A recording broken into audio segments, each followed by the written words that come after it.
En primer capítulo de Juan hablamos que el hombre va conociendo de que Jesús es Dios. En el capítulo 1 también habla del bautizo, ¿verdad? Como como el primer punto de obediencia del creyente. Después aquí en el mismo 1 empieza a que Dios empieza a recoger a sus discípulos. Espiritualmente eso es lo que habla aquí Juan, porque recordemos que Juan es un evangelio, es decir, un libro que sirve para evangelizar. Aunque a muchos predicadores, a muchos pastores se nos ha olvidado que esa es la finalidad principal de este libro. Ahora, en el capítulo 2 vemos la salvación a través de la conversión del agua en sangre. Aquí mismo en el capítulo 2 nos habla que cuando hemos creído en nuestro Señor Jesucristo, Él purifica el templo, que es nuestro cuerpo. Y vemos en el capítulo 3 el nuevo nacimiento, es decir, el cambio de naturaleza pecaminosa a un hombre nuevo, a un hombre de naturaleza divina. Y ya en el capítulo 4 habla de una verdadera adoración. Cuando nosotros comprendemos bien el Evangelio de Jesús, entonces aprendemos a adorar a Dios tal como Él lo establece, a través de una verdadera adoración. Y aquí en el capítulo 5 vemos cómo a través de la Escritura, cómo nos liberta nuestro Señor Jesús y también nos manda. Nos da libertad, ¿no? Porque ya somos libres de la ley, aquella ley que nos sujetaba a la muerte. De modo que vamos a ver, ese es el capítulo 5 y sobre eso va a versar el pasaje. Vamos a verlo. Dice el capítulo 5: después de estas cosas había una fiesta de los judíos y subió Jesús a Jerusalén. Había una fiesta de los judíos.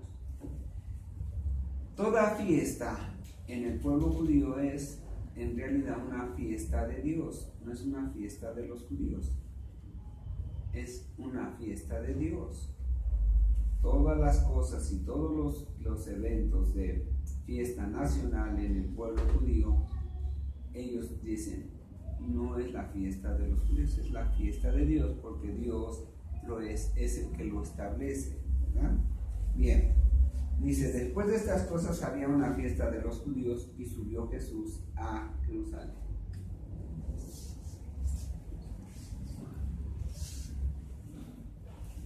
Sube a una fiesta en Jerusalén.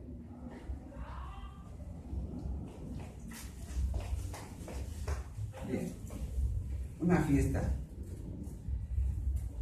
Cuando un pecador se arrepiente, dice que hay una fiesta en el cielo. Bien, dice, y hay en Jerusalén, cerca de la puerta de las ovejas, un estanque llamado en hebreo Betesda, el cual tiene 5 pórticos. Uno de esos 5 pórticos hay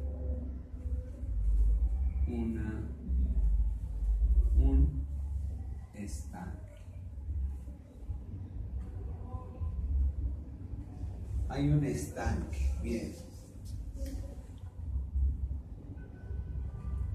En estos yacía una multitud de enfermos, ciegos, cojos y paralíticos que esperaban el movimiento del agua.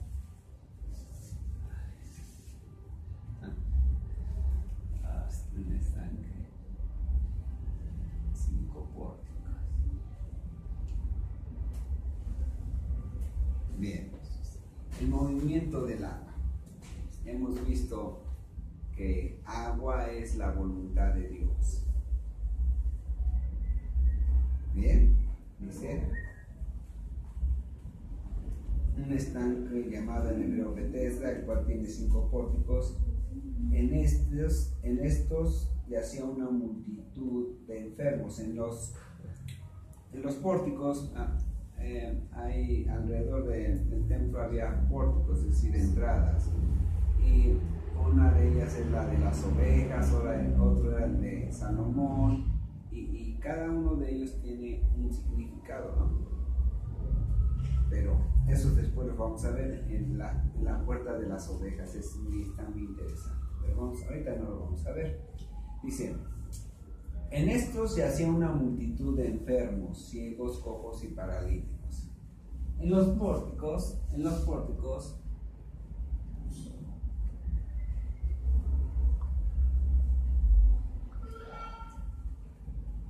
paralíticos,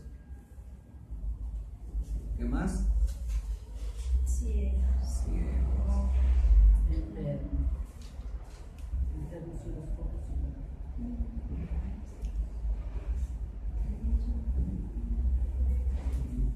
Bien, cojos. Es decir, en realidad todos estaban, ¿qué? Necesidad.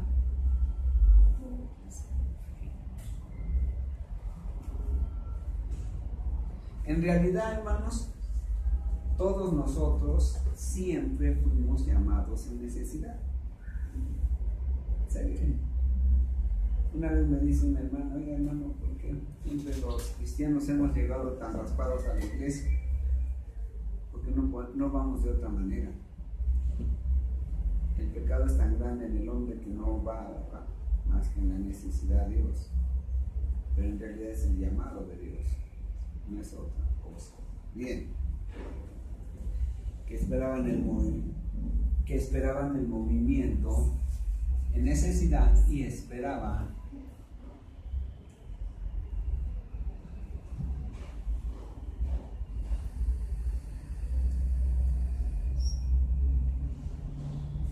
el movimiento del agua. Porque un ángel descendía de tiempo en tiempo al estanque y agitaba el agua.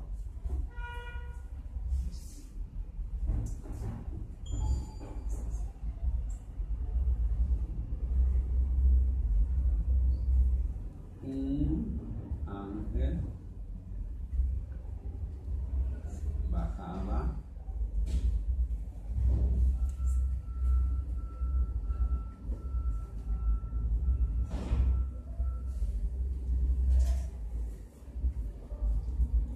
¿Qué es ángel? Enviado mensajero.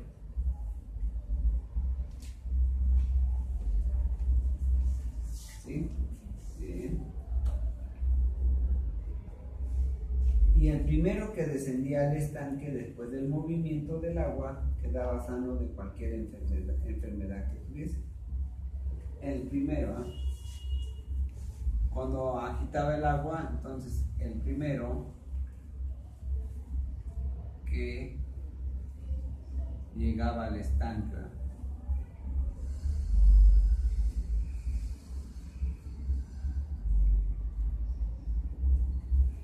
¿qué hacían?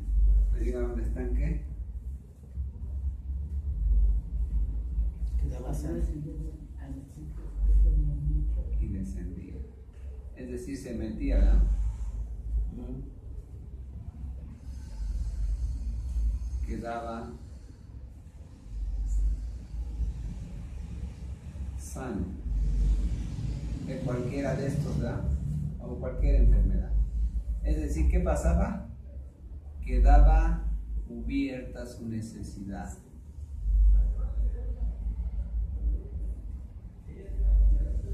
Aquí lo vamos a poner ahora.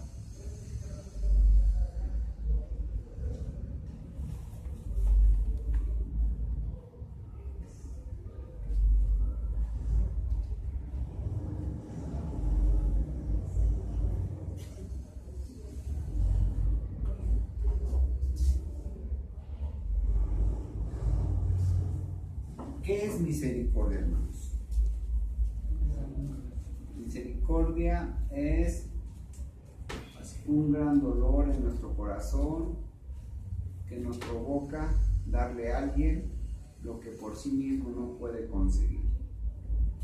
Es el dolor en el alma, dolor en el corazón. Hoy vamos a analizar ese nombre, esa palabra. Entonces, quedaba sano de cualquier enfermedad, es decir, quedaba cubierta su necesidad. Bien. Y había allí un hombre que ya hacía 38 años que estaba enfermo.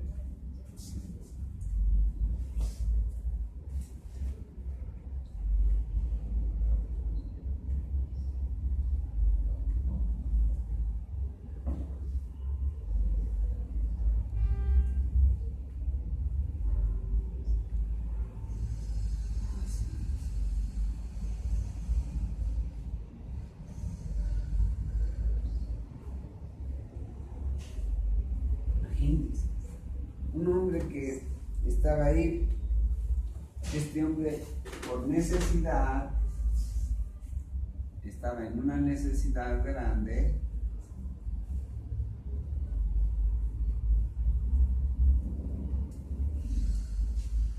tenía esperanza, tendría que haber tenido mucha esperanza, ¿eh?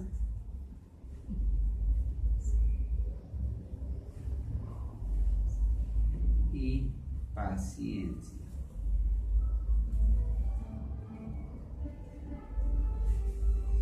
Hay hombres en el mundo, así sí hay, pero los cristianos tenemos que ser prototipo de ese tipo de hombres o de ese tipo de mujeres.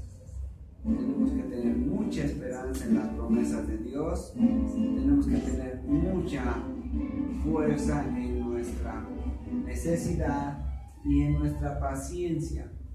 La paciencia es la ciencia de saber esperar, es lo que es paciencia. Este hombre, pues al estar ahí durante 38 años, tenía obviamente mucho sufrimiento, pero también tenía esperanza y también tenía paciencia, una gran paciencia. Cualquier otro ya o se hubiera suicidado o hubiera abandonado el lugar, se hubiera ido quizás a mendigar a algún lado, ¿verdad? Porque era mucha su padecimiento y además casi nula su posibilidad de curarse, ¿verdad? Aunque había una promesa, ¿verdad?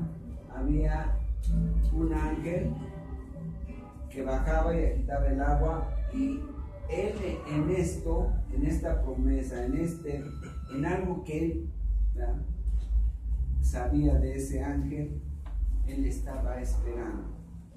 Así nosotros tenemos que esperar, hermanos.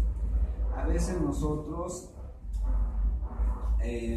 no sabemos qué es lo que Dios depara, no dice la Escritura que Él en primera no nos va a poner una carga más allá de la que podemos soportar, pero también además nos dice que tenemos que tener paciencia, porque si no hay paciencia y no hay esperanza, ¿verdad?, entonces la fe en verdad no existe.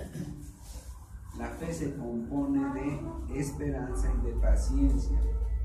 Si nosotros no tenemos esperanza, si no tenemos paciencia, entonces seguramente no tenemos fe. Bien. Había una señorita que tenía un hermano drogadicto. Ella, desde que supo que su hermano se drogaba, empezó a orarle al Señor por mucho tiempo. Pasaron 10 años y ella oraba a diario por su hermano. Y llegan los 10 años y dice: ya tengo 10 años de estar pidiendo, Señor, que cure a mi hermano, que lo retire de las drogas, y usted no me hace caso. ¿Saben qué, Señor? Yo ya no voy a orar. Yo ya no voy a orar, ya me cansé de orar, porque usted no me hace caso. Y agarra y se va a dormir esta jovencita y tiene un sueño, ¿no? ese sueño es un hoyo, ¿verdad? A través de un hoyo ve el infierno. Y en el infierno ve a Satanás, que le dice a uno de sus espíritus malignos, ¿verdad? Le dice, ¿sabes qué? ¿Desde cuándo? Ya tiene mucho que he estado pidiéndote el alma de este joven, el nombre del hermano de esta chica, y no me lo traes. ¿Qué pasa? ¿Por qué no me lo traes? Dice, es que, Señor, es que yo he estado a punto de traértelo, ¿verdad? Pero cada que te lo quiero traer y que ya estoy a punto de traértelo, una jovencita me lo arrebata. Dice, y he estado a punto, ¿verdad? A punto de, ya casi lo tengo ya aquí en el infierno, pero esta muchachita me lo arrebata. Pues así es la oración de los cristianos, ¿verdad? Así es. No sabemos que la oración que está haciendo. No sabemos. Solamente Dios sabe qué es. Entonces tenemos que tener paciencia. Bien. Este hombre tenía mucha paciencia, tenía mucha esperanza que algo iba a ocurrir. Porque el agua se tenía que agitar. El agua, hermanos, es la voluntad de Dios.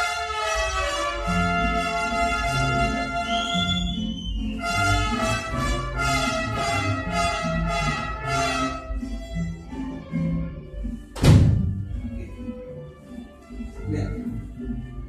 Entonces, un ángel tiene que agitar la voluntad del Padre.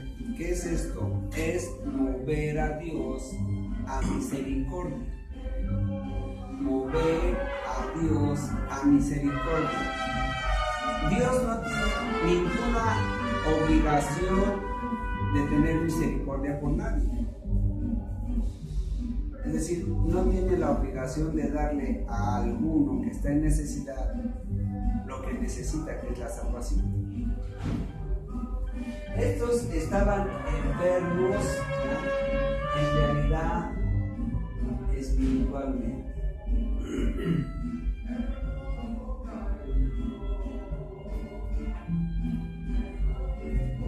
Porque toda enfermedad viene del pecado. La enfermedad no es que nosotros estemos enfermos hoy en día por los pecados, no, sino que al haber pecado en Adán, eso vino a provocar enfermedad. Muy fácil, vamos a ver.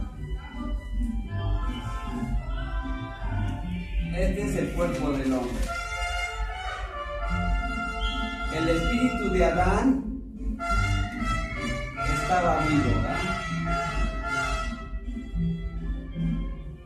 Este es Adán. ¿En el Edén había enfermedades? No. ¿Había padecimientos? No. Era vida eterna mientras no pecara Adán. Si Adán no hubiera pecado, hubiera vivido eternamente. Pero pecó. Luego, este espíritu se muere.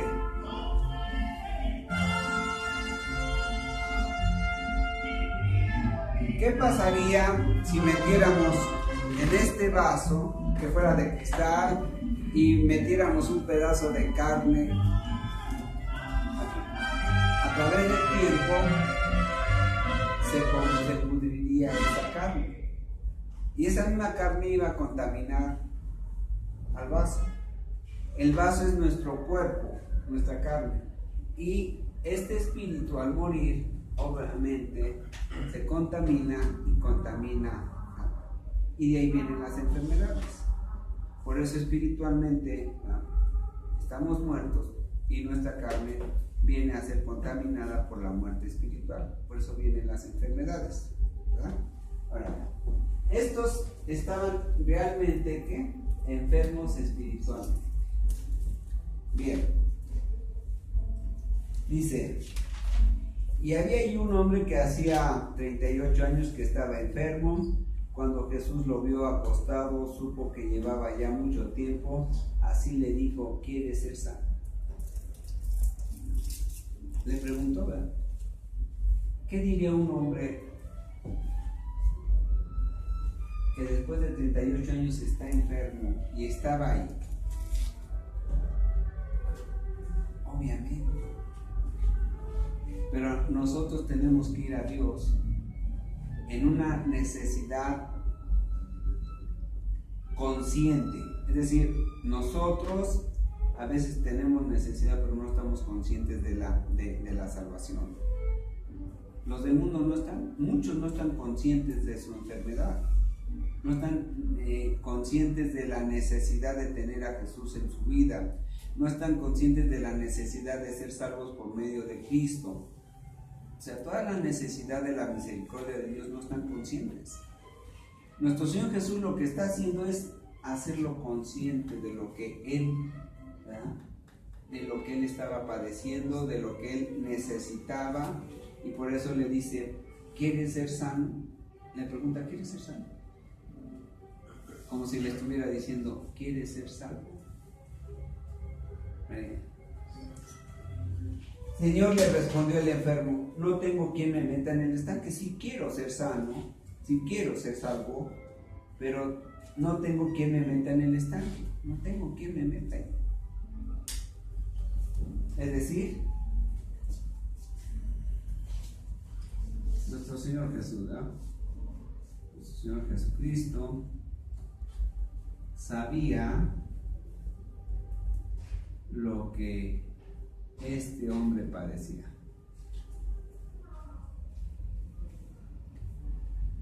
Y lo que había en su corazón. Vamos a Juan 3.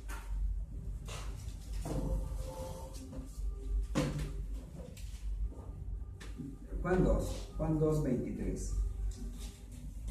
Estando en Jerusalén en la fiesta de la Pascua, muchos creyeron en su nombre viendo las señales que hacía, pero Jesús mismo no se fiaba de ellos porque conocía a todos y no tenía necesidad de que nadie le diese testimonio del hombre, pues él sabía lo que había en el hombre. Él sabía lo que había en el corazón de este hombre, sabía su necesidad, su pensamiento, todas las cosas que había en su mente de este hombre. Él las sabía, y también sabía lo que había en su corazón. Bien, Jesús sabía lo que padecía este hombre y le pregunta,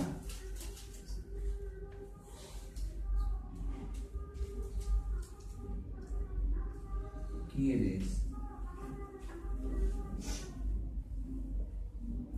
ser sano? Si quieres ser sano, es decir, lo está haciendo consciente o lo está concientizando.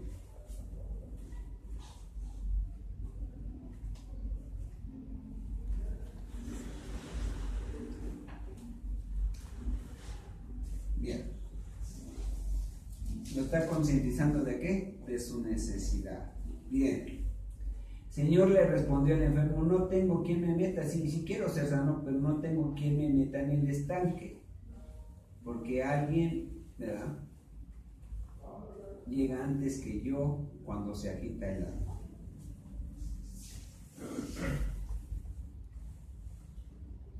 Cuando se agita el agua,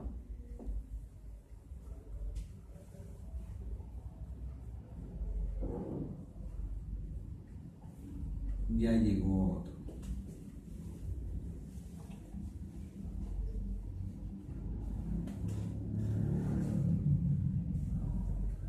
Vamos a ver.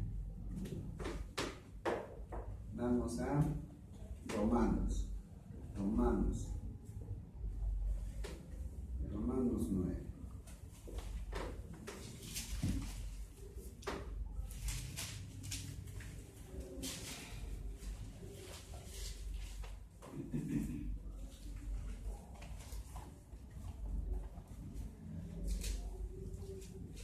Vean versículo 16, Romanos 9:16.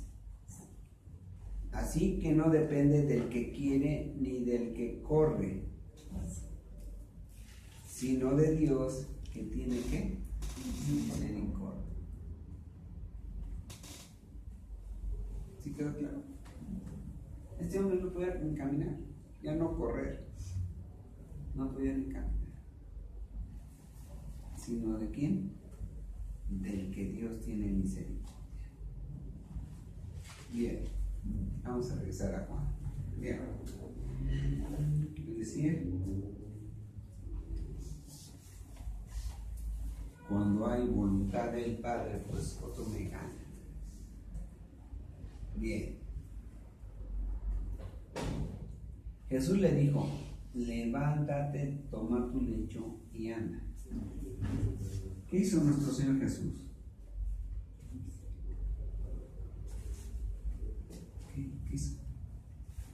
Levántate, toma tu lecho y anda. ¿A quién le dijo eso? Al paralítico. Al paralítico. Sí, pero aquí mismo en Juan, ¿a quién más le dijo eso? A Lázaro. Porque este hombre estaba muy espiritualmente. Levántate, toma tu lecho y anda. Tu lecho de muerte.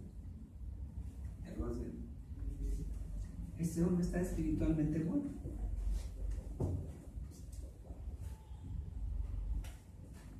Bien. Jesús le dijo, levántate, toma tu lecho y anda. Es decir, le ordena. Le ordena. Vamos aquí a Juan 5.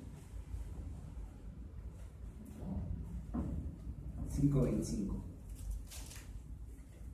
De cierto os digo, viene la hora, y ahora es cuando los que los muertos oirán la voz del Hijo de Dios, y los que la oyeren vivirán. Este hombre oyó la voz del Hijo de Dios, la atendió, creyó y se levantó. Este hombre oyó la orden y la obedeció. Que es precisamente, vamos acá a Isaías.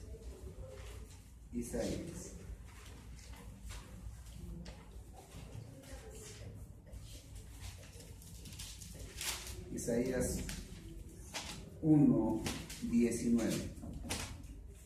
Si quisiereis y oyereis, si quisiereis, ¿quieres ser sano? ¿Ya lo vemos? ¿Quieres ser sano? Si quisiereis y oyereis, es decir, y atiendes, comeréis el bien de la tierra. Si no quisiereis y fueres rebeldes, es decir, no vas al llamado, eres rebelde, entonces seréis consumidos a espada, porque la boca de Jehová lo ha dicho. Es decir, te va a juzgar la ley. Te va a juzgar la ley. Si no obedeces, el hombre cuando no va al llamado de Dios, entonces es ¿qué? Consumido por la espada, es decir, es juzgado por la palabra, es juzgado por la ley. Bien. El 8. Jesús le ordena que se levante.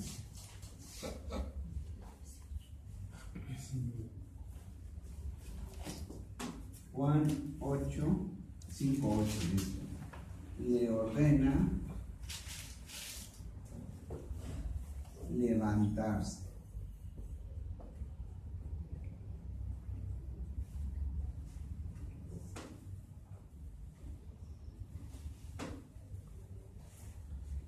Tomar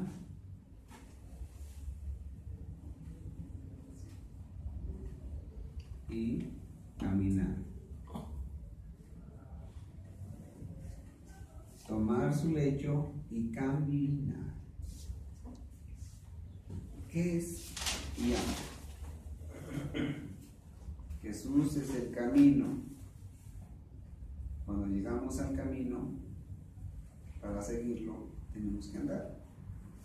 Tenemos que andar. ¿Y qué es andar? Es estar en la voluntad de Dios. Es estar en la voluntad de Dios. Andar, ¿verdad? O seguir a Jesús es estar en la voluntad de Dios. Estar en el camino, ¿verdad? Ahora ese camino, ¿cómo será? El camino de Jesús tiene varias características. Primero, es un camino que no sabemos a dónde nos lleva. Vamos a ver. Dice 3:8. Juan 3:8. Dice: el viento sopla de donde quiere y oye su sonido, mas ni sabes de dónde viene ni a dónde va. Así es todo aquel que es nacido del Espíritu. Bien. Bien. Entonces Jesús le ordena: levántate, toma tu lecho, es decir, que haz obras. Haz obras. Tomar el lecho es hacer obras. Vamos a Efesios. Efesios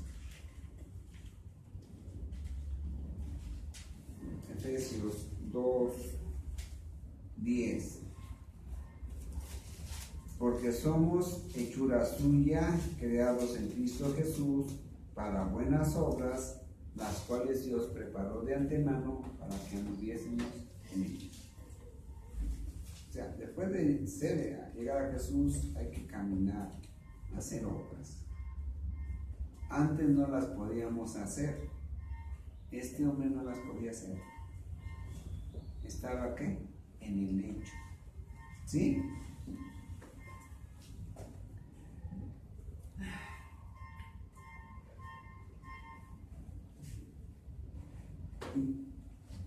Le manda a caminar. Y al instante aquel hombre fue sanado y tomó su lecho y anduvo. Y era día de reposo aquel día. Era día de reposo. Había llegado a este hombre el reposo. ¿Quién es el reposo? Jesús. Nuestro Señor Jesús es el reposo. Bien, había llegado a él el reposo, el Señor del día y el reposo, el Señor del día del reposo.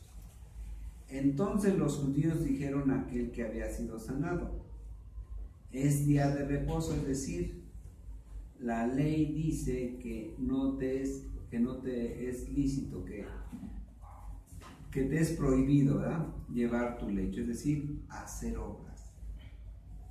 Cualquier cosa que requiere un esfuerzo es una obra, o que requiere un uso de fuerza es una obra. Le dice, entonces los judíos le dijeron que no estaba permitido.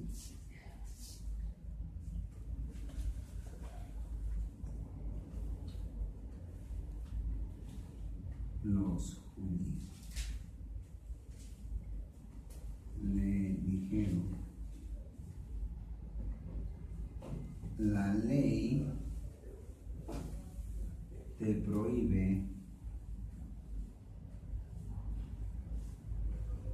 hacer obra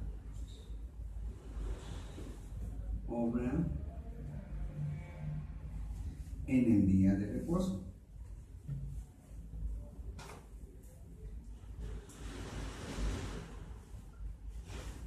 Está prohibido. Está prohibido que hagas una obra en el día de reposo.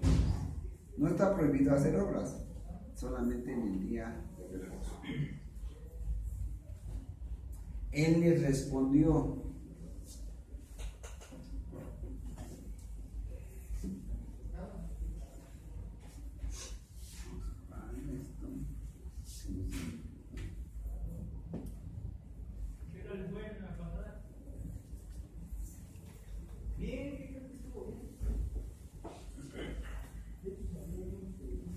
Pero el reposo reposo era el sábado, ¿no? El sábado era el reposo. Así es. Que era el tiempo mosaico. Sí. Él le respondió, el que me sanó, el que me curó. El hombre les respondió, el que me sanó. El que me sanó, él mismo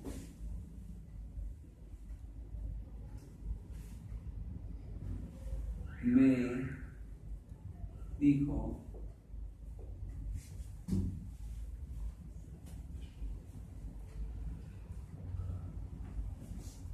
más bien, no me dijo, me mandó. El mismo que me sanó, me mandó, que fue una orden.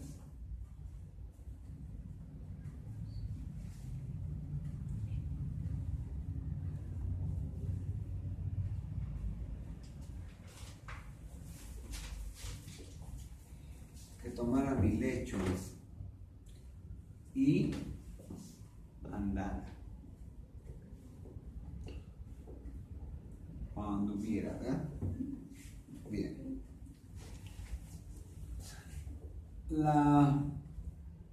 Conoceréis la verdad.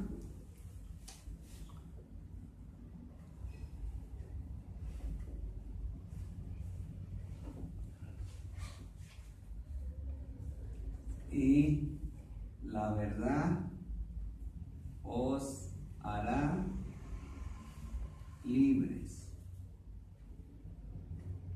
Es decir, el mismo que me sanó me libró de la ley.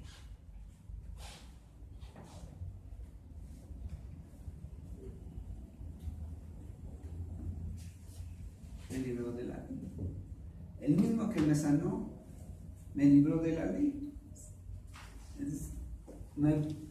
Me mandó que hiciera obras y que anduviera.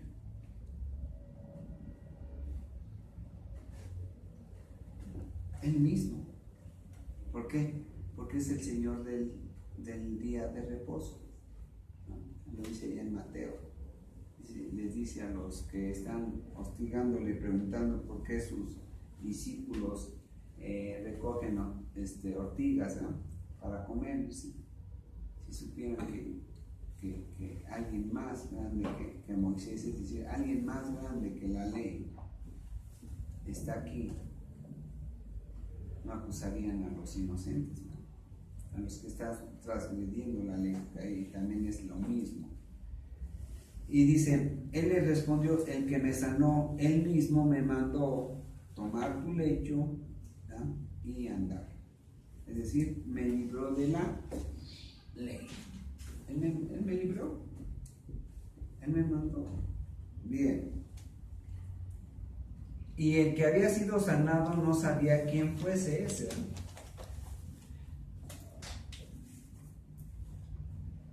El sanado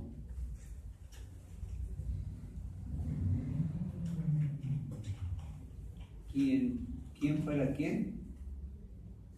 ¿Quién era el que lo sanó?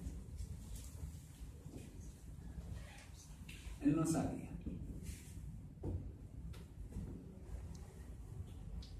Bien.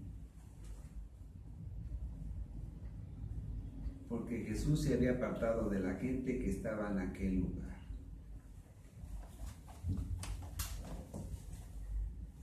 Después le halló Jesús en el templo.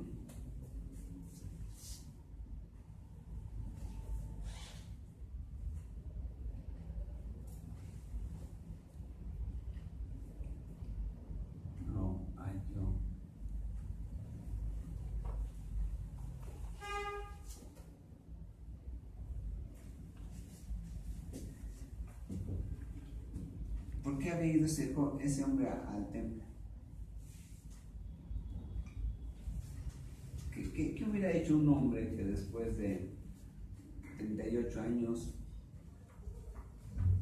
había estado postrado, pues lo más seguro es que se hubiera ido a buscar a su familia, ¿verdad?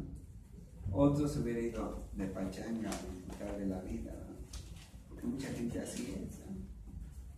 Cuando llenan su necesidad terrenal, agarran y se van. Pero solamente el que fue sanado, ¿verdad?, verdaderamente espiritualmente, es el que regresa, que es lo que pasa con los 10 leprosos, ¿verdad? 9 dijeron, pues ya fuimos sanados, ahora nos vamos a buscar a nuestra familia, vamos a conseguir trabajo, vamos a conseguir cómo vivir esta vida mejor, ¿verdad? Ya fuimos sanados.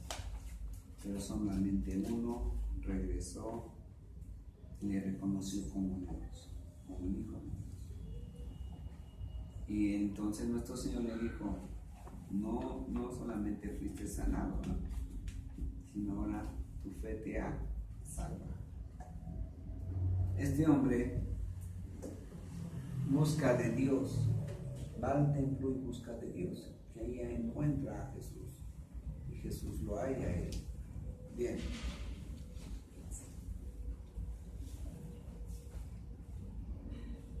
En el templo le dijo,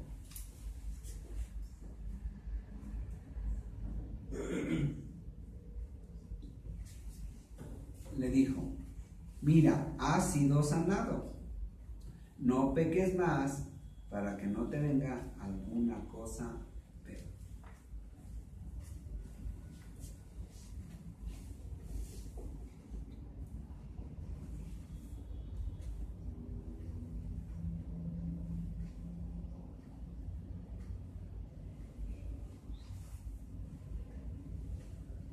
Te suceda.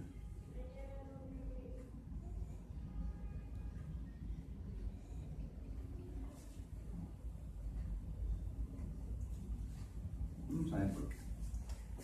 Hay varias razones, ¿verdad? Como hijo de Dios, nuestro Señor, ¿verdad?, es más exigente con nosotros que con los del mundo. Este hombre ya estaba en la voluntad de Dios, de modo que había sido sanado, pero si ya había sido sanado, dice, no peques más para que no te venga alguna cosa peor. Alguna cosa peor, no se pierde la salvación, no está hablando ahí de eso, está hablando de lo siguiente. Vamos a Hebreos.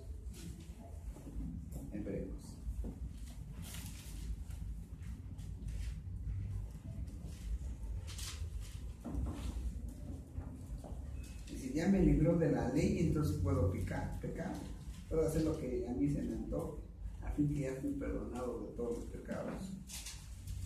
¿Sí? 12:6. Porque el Señor al que ama disciplina y azota a todo el que recibe por hijo. Si soportáis la disciplina, Dios os trata como a hijos, porque ¿qué hijo es aquel a quien el Padre no disciplina? Es decir, a quien el Padre no le da corrección, ¿verdad? Pero si se os deja sin disciplina, de la cual todos han sido participantes como hijos, entonces sois bastardos y no hijos. Este hombre ya había estaba en la voluntad de Dios, había sido, ¿verdad?, ya salvado de su necesidad, espiritual, y ahora dicen, ¿puedo andar en el mundo pecando? No. Nosotros no, como cristianos somos librados de la ley, pero no para pecar. Somos librados de la ley, pero entramos a otra ley. Vamos a Romanos. Mientras estemos aquí en la tierra, tenemos que estar, y allá arriba también, pero allá no va a haber necesidad, porque va a estar escrita en nuestra mente y en nuestro corazón la ley de Dios, ¿verdad? Pero aquí en Romanos 7 dice, en el versículo 6, pero ahora estamos libres de la ley. Ya me libró de la ley, estamos libres de la ley por haber muerto para aquella en que estábamos sujetos, de modo que sirvamos bajo el régimen nuevo del Espíritu y no bajo el régimen viejo de la letra, es decir, que sirvamos bajo el nuevo gobierno que es el gobierno del Espíritu Santo. Ahora nosotros somos gobernados ya no por la letra, sino por la ley del Espíritu Santo. Ahora, ¿dónde estará la ley del Espíritu Santo? Pues aquí mismo en la Biblia. Aquí mismo en la Biblia, pero tenemos que ver las cosas a través de lo espiritual. Y el gran problema hoy en día, hermanos, es que la mayoría de los predicadores no entran o no enseñan la ley espiritual. Es el problema hoy. Es decir, el pueblo de Dios no está viendo las cosas espirituales, sino está viendo las cosas materiales. Y vamos rápidamente a Corintios. Segunda de Corintios.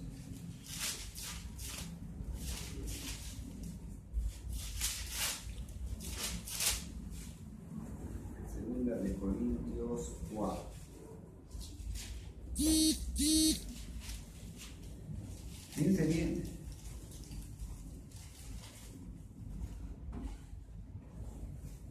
Versículo 7. Desde el 6 dice: porque Dios, que mandó que de las tinieblas resplandeciese la luz, es el que resplandeció en nuestros corazones para iluminación del conocimiento de la gloria de Dios en la faz de Jesucristo. Sí, para que tengamos, fuimos iluminados para tener el conocimiento de la obra de Dios, de la gloria de Dios, del poder de Dios en el rostro de Jesucristo. Pero tenemos este tesoro en vasos de barro, es decir, en vasos que no son dignos de eso, para que la excelencia del poder sea de Dios y no de nosotros. El poder del conocimiento de la gloria de Dios. Ahora vean qué dice. Versículo 16. Por tanto, no desmayamos antes, aunque nuestro hombre exterior se va desgastando, el interior no obstante se renueva de día en día. Porque esta leve tribulación momentánea que tenemos aquí en este mundo produce en nosotros un cada vez más excelente y eterno peso de gloria, no mirando nosotros las cosas que se ven, sino las que no se ven, pues las cosas que se ven son temporales, pero las que no se ven son eternas. Está diciendo lo mismo. ¿Ya lo vimos? Bien, ahora vamos a regresar a Juan.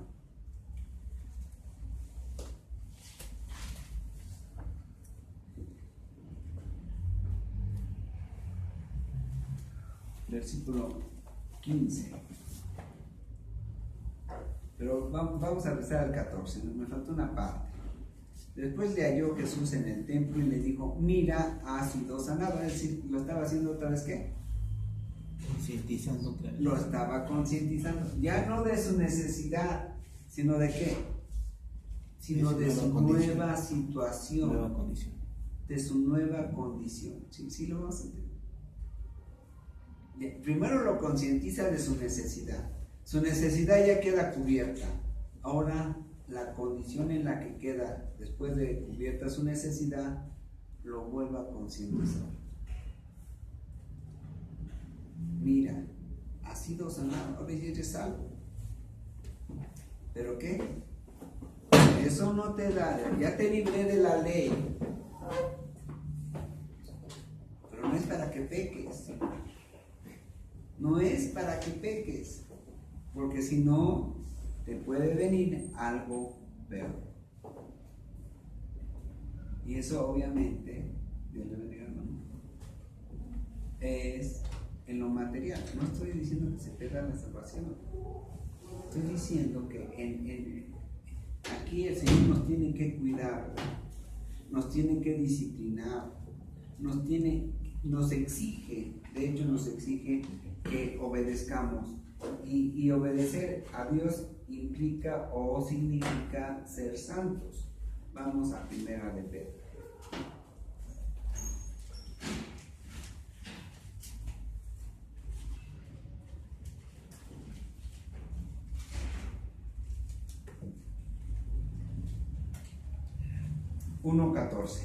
Primera de Pedro 1:14. Como hijos obedientes, no os conforméis a los deseos que antes teníais, estando en vuestra ignorancia. Por eso era necesario concientizarnos. Sino como aquel que os llamó es santo, sed también vosotros santos en toda vuestra manera de vivir.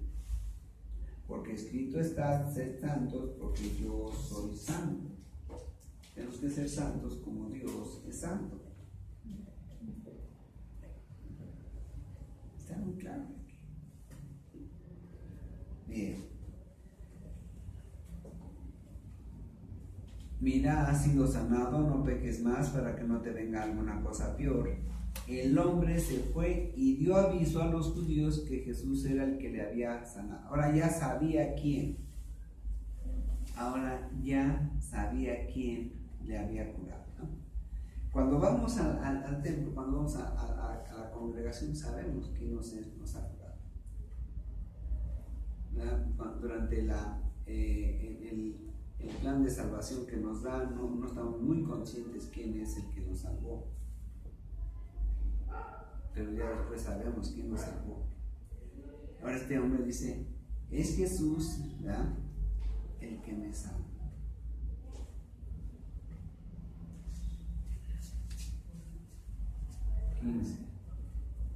El hombre ya sabe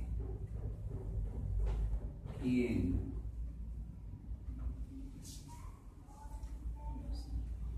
le había sanado.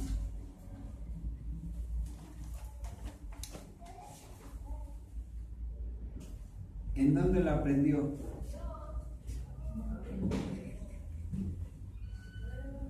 Donde se predica, donde se enseña. Y por esta causa los judíos perseguían a Jesús y procuraban matarle, porque hacía estas cosas en el día de reposo.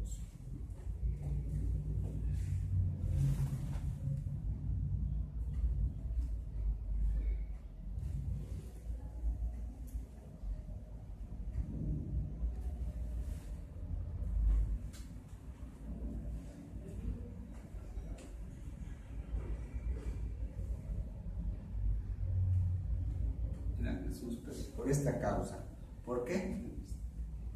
Porque decían, quebrantaba el día de reposo. Quebrantar el día de reposo es quebrantar la ley. Ese era el pensamiento de ellos, ¿no? Pero vamos a Mateo.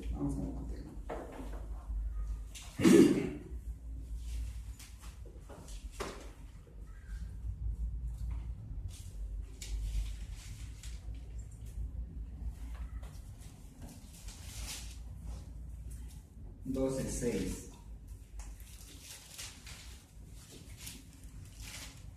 Pues os digo que uno mayor que el templo está aquí. Y si supieseis qué significa misericordia quiero y no sacrificio, no condenaríais a los inocentes. Porque el Hijo del Hombre es Señor del día de reposo. Es decir, es el dueño del día de reposo. Y si es dueño del Señor, ¿qué es dueño? Y si es el Señor del día de reposo, ¿qué quiere decir? ¿Qué puede hacer con ese día? Lo que Él quiera. Y en ese día lo que Él quiera. ¿Sí? Bien.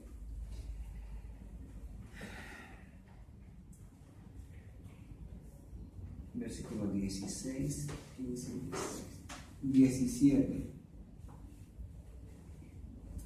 Jesús les respondió: mi Padre hasta ahora trabaja y yo trabajo.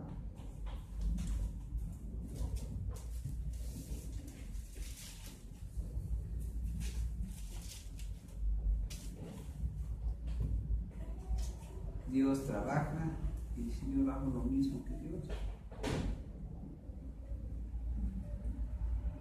si Dios, fíjense bien lo que le está diciendo, dice, Dios trabaja en este día de reposo. Ustedes se podrían oponer a que Él trabajara, ¿no? No se pueden oponer. Pues Él trabaja y yo igual, yo hago lo que Él hace, porque Él es mi Padre. Cuando dice esto, fíjense bien lo que entienden, y es correcto lo que entienden los judíos. Jesús les respondió: mi Padre hasta ahora trabaja y yo trabajo. Por esto los judíos aún más procuraban matarle, porque no solo quebrantaba el día de reposo, sino que también decía que Dios era su propio Padre, haciéndose igual a Dios. Ahí está. Bien. Está muy claro. Vamos a orar, Padre, en esta tarde en que usted nos ha dado de su palabra, en que usted nos ha dado, Señor, de su estudio. Le rogamos, Señor, que sea su Espíritu Santo dándonos, Señor, el entendimiento de todas las cosas que usted tiene para nosotros, las grandes cosas, Señor, y las grandes verdades que vienen en su Escritura, y que a veces, Señor, son tan claras, pero porque no vemos a través de los ojos espirituales, no lo comprendemos. Le rogamos y le pedimos, Señor, que usted nos dé el entendimiento espiritual para que enseñemos a otros a ver a través de los ojos de usted. Le rogamos todo esto en el nombre precioso de nuestro Señor Jesucristo.